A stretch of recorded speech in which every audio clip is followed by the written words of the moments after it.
कैसे हैं आप लोग। आज आप लोगों को परमाणु की संरचना एटॉमिक स्ट्रक्चर के एनसीईआरटी बुक से अभ्यास प्रश्न बताने जा रहा हूँ। इसको ध्यान से देखिए, बहुत इम्पोर्टेंट है और बहुत कंसेप्ट जो है इसमें क्लियर होगा। तो देखिए, पहला क्वेश्चन क्या है, अभ्यास प्रश्न है ये एटॉमिक स्ट्रक्चर का।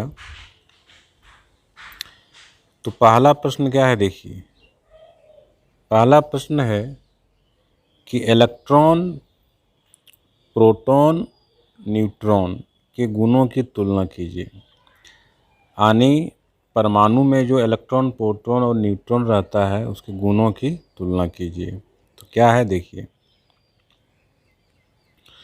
ये देखिए इसका आंसर देखिए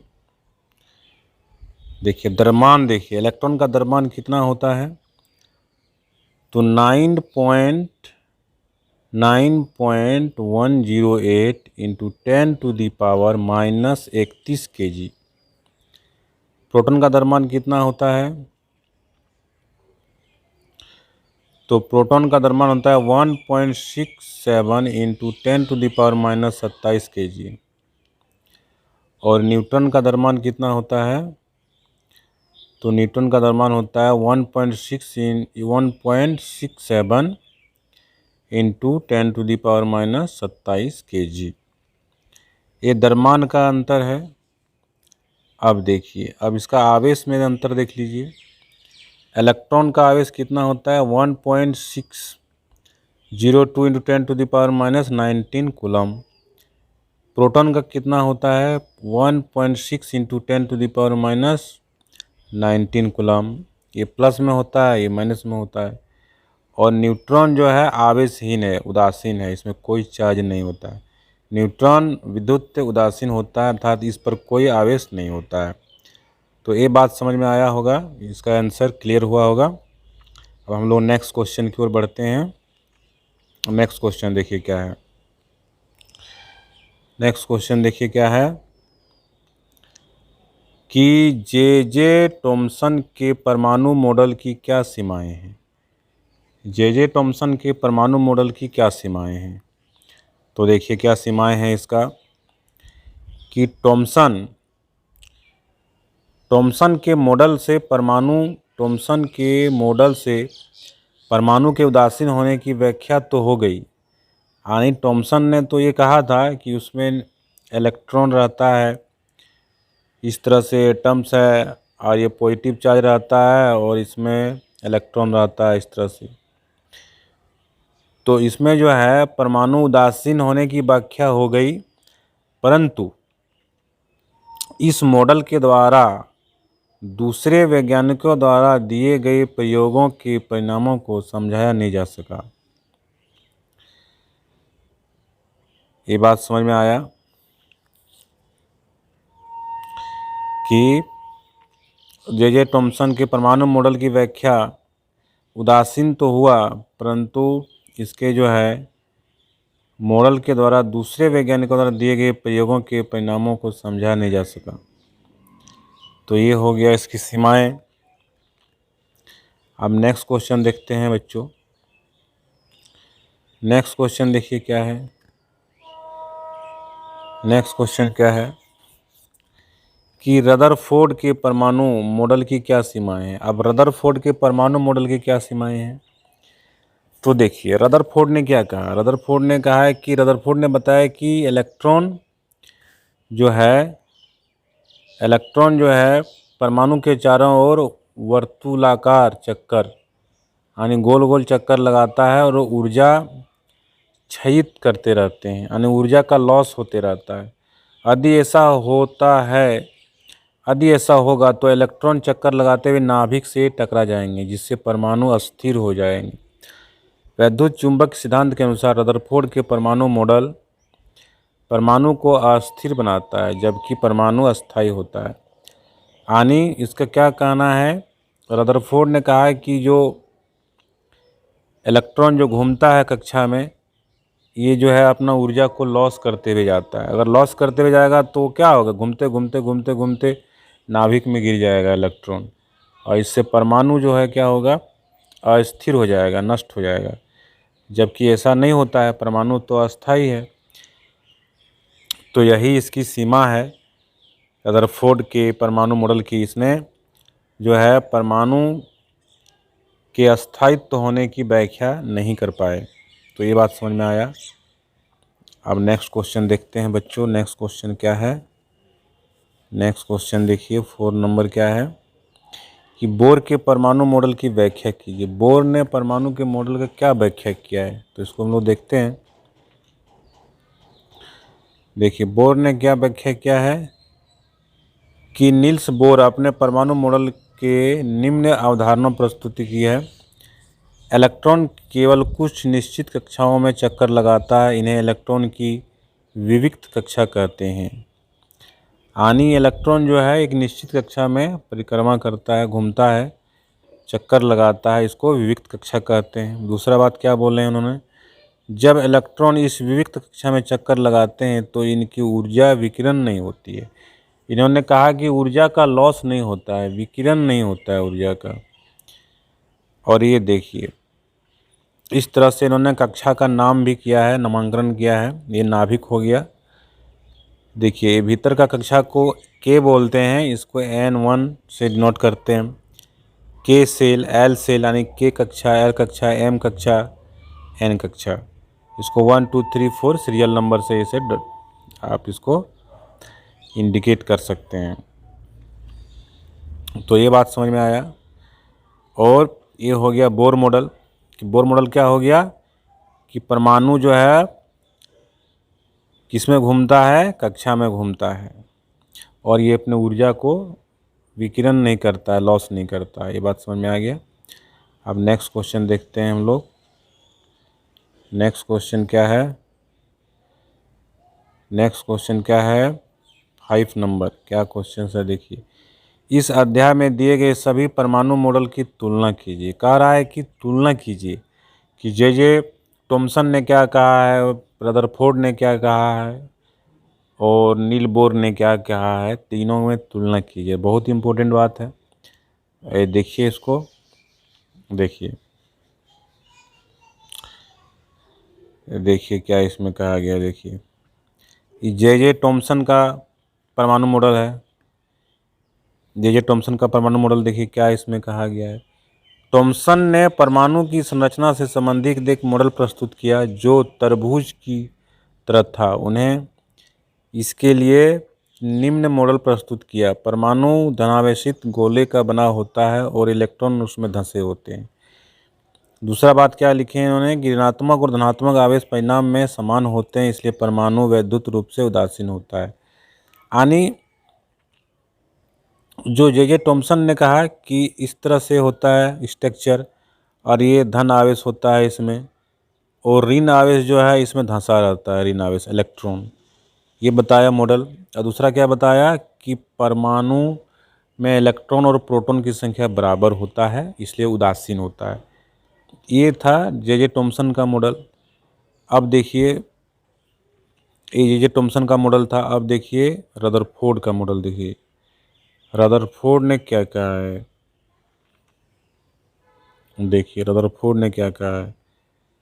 रदरफोर्ड ने क्या कहा है, देखिए रदरफोर्ड के परमाणु मॉडल के अनुसार परमाणु में धनावेशित भाग उसके केंद्र में हैं। यानी जे टॉमसन ने क्या कहा कि परमाणु धनावेश चारों तरफ फैला हुआ है और उसके बीच में इलेक्ट्रॉन फंसा हुआ है। लेकिन इन्होंने नाभिक का खोज किया, रदरफोर्ड ने। इन्होंने क्या कहा कि परमाणु में धनावेशित भाग उसके केंद्र में स्थित है, यानी नाभिक में स्थित है, जिसे नाभिक कहा जाता है। इस नाभिक में परमाणु समस्त द्रव्यमान जो है, परमाणु का समस्त द्रव्यमान स्थित है। इलेक्ट्रॉन नाभिक के चारों ओर स्थित रिक्त स्थान में चक्कर लगाते हैं। नाभिक का आकार परमाणु के आकार की तुलना में अत्यंत कम उपेक्षणीय है, बहुत छोटा है नाभिक का आकार, ठीक वैसे ही जैसे एक बड़े मैदान के बीच में रखा फुटबॉल। तो ये था रदरफोर्ड का मॉडल। ये बात समझ में आया। अब देखिए बोर का मॉडल क्या है कि इलेक्ट्रॉन केवल कुछ निश्चित कक्षाओं में ही चक्कर लगा सकते हैं, जिन्हें इलेक्ट्रॉन की विभिन्न विविक्त कक्षा कहते हैं। जब इलेक्ट्रॉन इस विविक्त कक्षा में चक्कर लगाते हैं तो इनकी ऊर्जा का विकिरण नहीं होता है। इन्होंने ये कहा तीन मोहन, यानी तीनों को मिलाते हैं, आनी, जे थॉमसन, रदरफोर्ड और बोर मॉडल तीनों को मिलाते हैं तब जाके परमाणु का एक एक्चुअल व्याख्या हो पाता है। नहीं तो ये जो है वो जो है थॉमसन ने जो कहा था वो भी अधूरा था, रदरफोर्ड ने भी अधूरा कहा था, यहाँ आके पूरा हुआ जे बोर, नील बोर के पास। तो ये बात समझ में आया, कंसेप्ट क्लियर हुआ होगा बच्चों। अब देखिए नेक्स्ट सवाल हम लोग जाते हैं। नेक्स्ट सवाल देखिए क्या है कि पहले 18 तत्वों के विभिन्न कक्षाओं में इलेक्ट्रॉन वितरण के नियम को लिखिए। देखिए इलेक्ट्रॉन जो होता है कि कक्षा में कितना इलेक्ट्रॉन रह सकता है, 2n²। कितना रह सकता है, 2n²। और अंतिम कक्षा में 8 ही इलेक्ट्रॉन रह सकता है मैक्सिमम। तो ये सिद्धांत है अष्टक का सिद्धांत, अंत में 8 ही इलेक्ट्रॉन रह सकता है। तो देखिए क्या कह रहा है कि पहले 18 तत्वों के विभिन्न कक्षाओं में इलेक्ट्रॉन वितरण के नियम को लिखिए। तो देखिए यहाँ पे क्या है, इस सेल है KLMN सेल है, तो प्रथम कक्षा में कितना रहेगा, 2n², n बराबर 1, 2n², 2 गुना n का वैल्यू 1 का स्क्वायर बराबर 2। तो ये 2 हो गया पहला कक्षा में। द्वितीय कक्षा में कितना रह सकता है, 8। तीसरा कक्षा में कितना, 18। चतुर्थ कक्षा में कितना, 32। कक्षा के में अधिकतम 2 इलेक्ट्रॉन रह सकते हैं। ये बात समझ में आया। तो कक्षा के में अधिकतम 2 इलेक्ट्रॉन, कक्षा एल में 8 इलेक्ट्रॉन, एम में कितना रह सकता है, 8 इलेक्ट्रॉन या 18 इलेक्ट्रॉन रह सकते हैं। एन में 8, 18, 32 इलेक्ट्रॉन रखा जा सकता है। तो ये बात समझ में आया।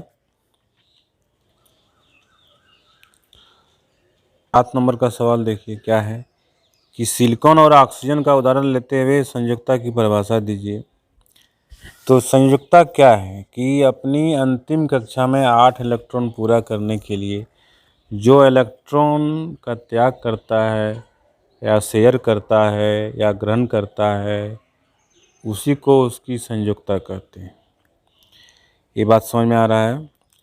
तो यहाँ पे देखिए किसी परमाणु के 72 कक्षा में उपस्थित संयोजी इलेक्ट्रॉन की संख्या को उस परमाणु की संयुक्ता कहते हैं। संयोजी इलेक्ट्रॉन किसी परमाणु के इलेक्ट्रॉन त्यागने की क्षमता या इलेक्ट्रॉन ग्रहण करने की क्षमता होती है, जिससे वह परमाणु अंतिम कक्षा में 8 अष्टक पूरा कर सके। यानी अंतिम कक्षा में 8 इलेक्ट्रॉन पूरा करने के लिए जो इलेक्ट्रॉन ग्रहण करता है, त्याग करता है, उसी को उसकी संयुक्ता कहते हैं। तो यहाँ पर देखिए क्या है, सिलिकॉन। सिलिकॉन अंतिम कक्षा में कितना इलेक्ट्रॉन है, 4 इलेक्ट्रॉन है। तो 4 इसको चाहिए, या फिर ये 4 अगर त्याग कर दे तो 8 इलेक्ट्रॉन इसका बच जाएगा। तो अंतिम कक्षा में कितना इलेक्ट्रॉन है, 4 इलेक्ट्रॉन है। तो इसकी जो है संयुक्ता कितनी होगी, 4। ऑक्सीजन देखिए, ऑक्सीजन में कितना है, 2 और 6 है।